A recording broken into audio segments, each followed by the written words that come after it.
Ketika ada seorang profesor ahli Al-Quran di Indonesia itu mencoba menafsirkan batas-batas aurat wanita, tafsirnya itu jelas berbeda dengan tafsir-tafsir secara umum, tafsir yang sudah beredar di lingkungan umat Islam saat ini.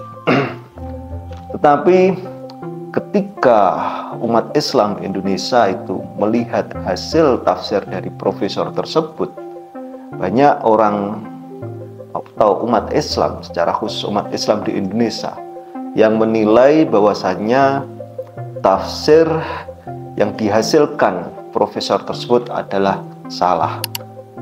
Bahkan tanpa dibarengi data yang mumpuni, orang-orang tersebut dengan mudahnya menyalahkan profesor tersebut. Bahkan yang paling ironi, profesor tersebut dilabeli seorang yang sesat, seorang yang liberal, agen Yahudi, Syiah, dan seterusnya. Dengan kata-kata yang seperti ini biasanya, pokoknya itu salah, yang benar yang ini, tanpa membuka ruang diskusi lagi tentang apa yang ditafsirkan profesor tersebut.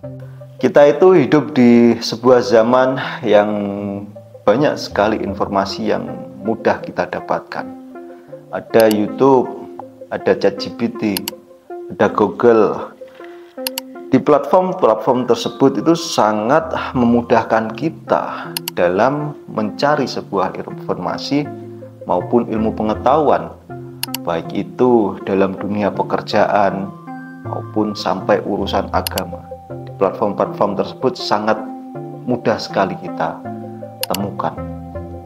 Tetapi anehnya masyarakat kita itu semakin banyak informasi yang dia dapatkan, itu malah semakin untuk malas berpikir dan semakin cepat dalam mengambil kesimpulan, semakin cepat dalam mengambil keputusan bahwasanya apa yang dia ambil itu diyakini sesuatu yang benar tanpa memikirkan lain, pendapat yang lain, apakah pendapat yang lain itu benar atau tidak. Kenapa bisa begitu? Jawabnya cognitive closure.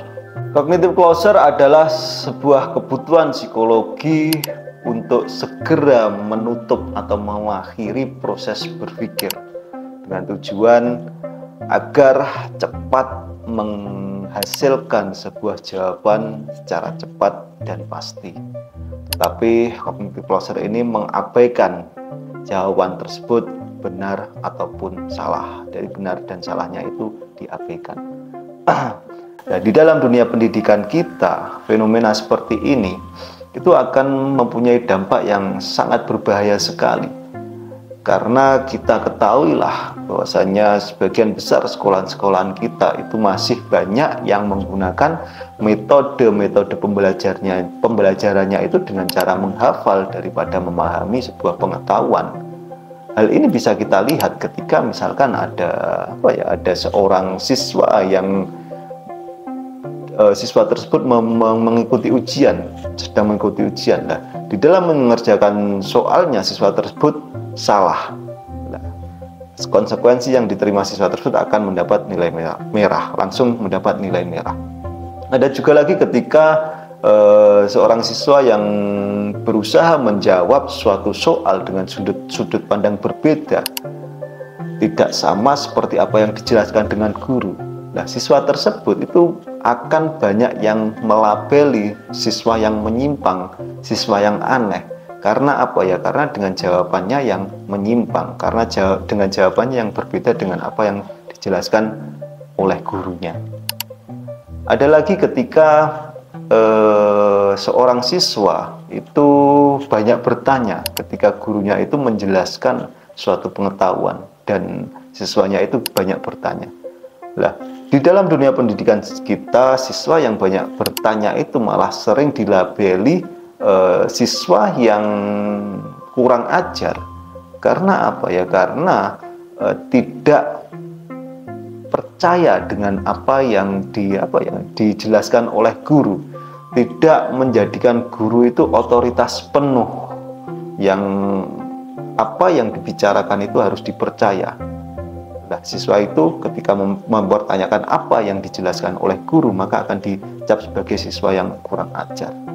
Nah, dari fenomena seperti ini, maka akan lahirlah suatu generasi yang apatis, generasi yang hanya menerima jawaban secara cepat, secara pasti yang berasal dari otoritas tertentu saja, menutup pendapat-pendapat lain, menutup ruang diskusi, menutup pengetahuan-pengetahuan, informasi-informasi yang didapatkan dari luar otoritas.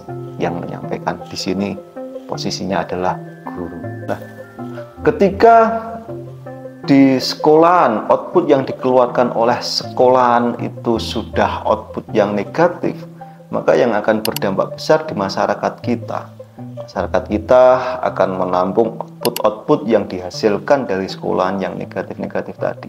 Output-output yang tidak bersiap, tidak bisa bersaing, tidak bisa berpikir ketika dihadapkan suatu permasalahan, ketika dihadapkan suatu perbedaan pendapat, lebih cepat memikirkan hasilnya dengan dengan menggantungkan jawabannya itu terhadap otoritas tertentu saja.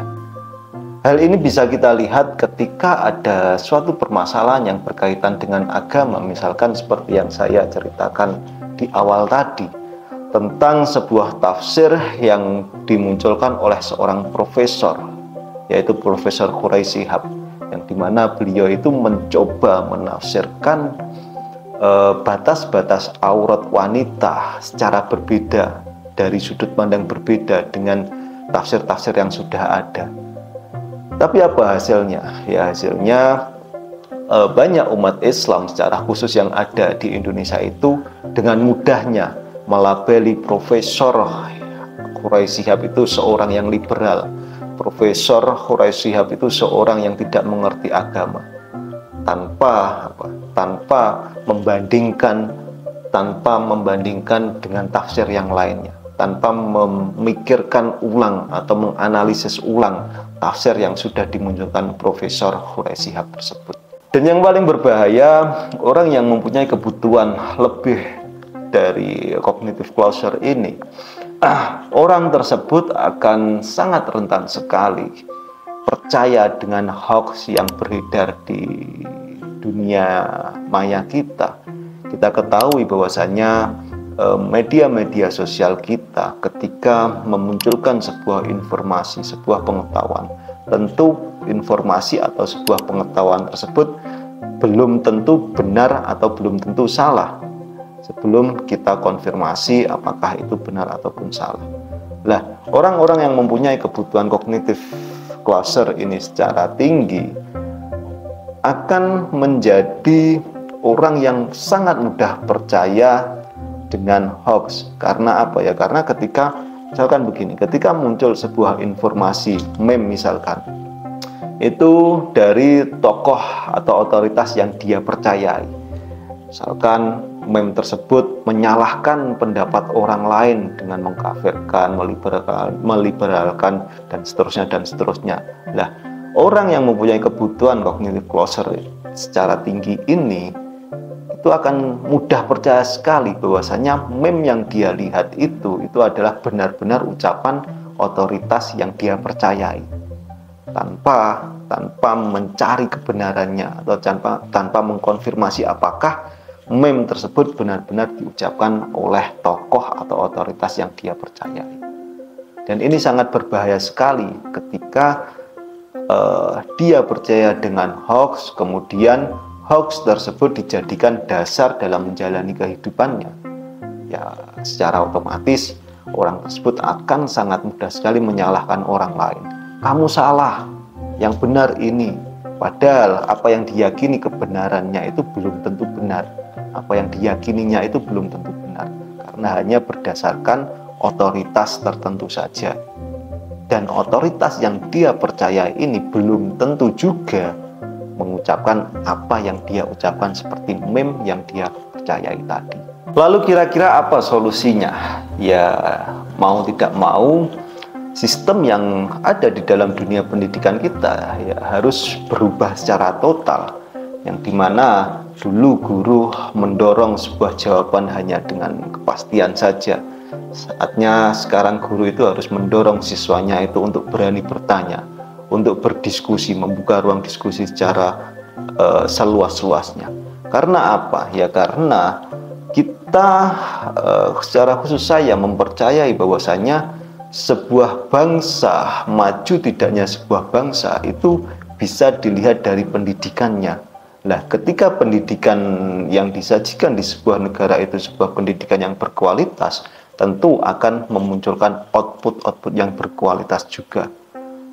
Tetapi sebaliknya, ketika pendidikan yang disajikan sebuah negara itu adalah pendidikan yang hanya berdasarkan gratis saja, gratis, pendidikan gratis tetapi tidak berkualitas, tentu output yang dihasilkan dari pendidikan semacam ini ya output-output yang mempunyai cognitive closure tadi, yang malas berpikir, yang hanya menyimpulkan dan menggantungkan kesimpulan itu hanya pada otoritas, dan akan mudah sekali termakan hoax.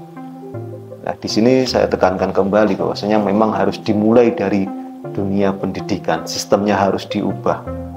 Ketika sudah sistem diubah akan menghasilkan output yang baik, dan output-output yang baik ini itu siap bersaing di dalam dunia masyarakat kita, siap bersaing dengan dunia luar, siap bersaing dengan orang-orang yang ada di dunia ini dengan berbagai macam latar belakang yang berbeda, tidak mudah menyalahkan, tidak mudah menghakimi orang lain sesat, dan seterusnya dan seterusnya. Oke teman-teman, perlu diketahui bahwasanya orang yang mengidap cognitive closure ini bukan merupakan tanda orang tersebut mempunyai kepintaran, tapi sebaliknya bahwasanya orang yang mengidap mempunyai kebutuhan cognitive closure ini adalah seseorang yang malas berpikir. Dan orang yang mengidap cognitive closure ini kalau tidak segera dihentikan, kalau tidak segera diobati, ya akan memunculkan suatu generasi yang berbahaya, di mana generasi tersebut akan mudah percaya dengan hoax, dan ketika orang yang sudah mudah percaya dengan hoax maka akan mudah sekali menyalahkan orang lain. Maka dari itu, latihlah anak-anak kita untuk menerima perbedaan, untuk mencoba memikirkan dari sudut pandang lain, untuk mencoba berpikir ulang tentang sesuatu yang sudah diterimanya. Jangan hanya menerima secara pasti dari otoritas tertentu saja. Terima kasih sudah menyimak. Yang belum subscribe silahkan subscribe. Jumpa lagi di video selanjutnya.